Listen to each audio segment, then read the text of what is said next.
যাকে নিয়ে বাংলাদেশে এত আলোচনা ফিসফাস সেই ইসকন সদস্য তুলসী গ্যাভার্ড যুক্তরাষ্ট্রের জাতীয় গোয়েন্দা পরিচালক হিসেবে শপথ নিলেন।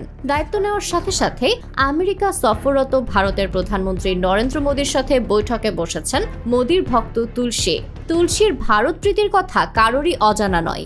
শপথ নিয়েই সোজা মোদীর সাথে বৈঠক করে ফেলেছেন মার্কিন জাতীয় গোয়েন্দা পরিচালক। ভারতীয় গণমাধ্যম হিন্দুস্তান টাইমসের প্রতিবেদনে বলা হয়েছে, তুলসীর সাথে সাক্ষাতের পর মোদী বলেছেন, ওয়াশিংটন ডিসিতে আমেরিকার জাতীয় গোয়েন্দা বিভাগের প্রধানের সঙ্গে দেখা হলো।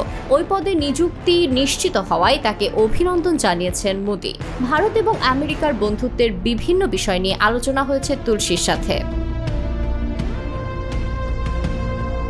বাংলাদেশের সাথে খুব ভালোভাবে পরিচয় আছে তুলসীর। 2021 সালে দুর্গাপূজার সময় বাংলাদেশের সহিংসতার অভিযোগ তুলে টুইটারে বার্তা দেন তুলসী। বাংলাদেশের মন্দিরে সংখ্যালঘুদের উপর এমন ঘৃণা ও সহিংসতা দেখে আমার মন ভেঙে গেছে বলে বার্তা দেন তিনি।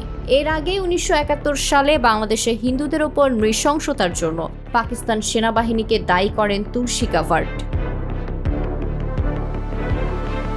ভারতের পররাষ্ট্র মন্ত্রণালয় বলছে, সন্ত্রাস বিরোধী লড়াই, সাইবার সুরক্ষার মতো বিষয়ের ক্ষেত্রে গোয়েন্দা তথ্য আদান প্রদানের বিষয়ে মোদী ও গ্যাবার্ডের কথা হয়েছে।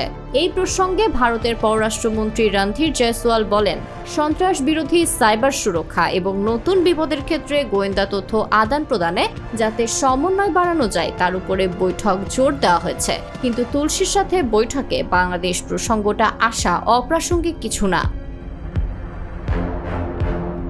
2019 সালে তুলসী গ্যাভার্ড তার হিন্দু পরিচয় সম্পর্কে রিলিজিয়ান নিউজ সার্ভিসের জন্য একটা প্রতিবেদন লিখেছিলেন। সেখানে তিনি হিন্দু হিসেবে নিজেকে গর্ববোধ করেন বলে উল্লেখ করেছিলেন।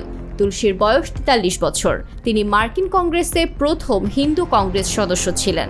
1981 সালে মার্কিন যুক্তরাষ্ট্রের সামোয়ায় জন্মগ্রহণ করেন তুলসী। তার বাবা মাইক গ্যাবার্ড এবং মা ক্যারল গ্যাবার্ড। তুলসী ইউক্রেনের রাশিয়ার আগ্রাসনের সমর্থক। শুধু তাই নয়, সিরিয়ার ক্ষমতাচ্যুত প্রেসিডেন্ট বাশার আল আসাদের প্রতিও সহানুভূতিশীল।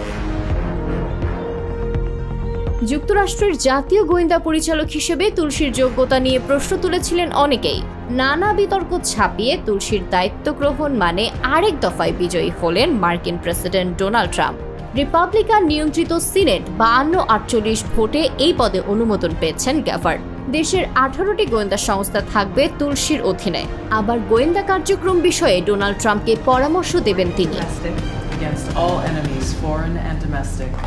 And that I will bear true faith and allegiance to the same. And that I will bear true faith and allegiance to the same.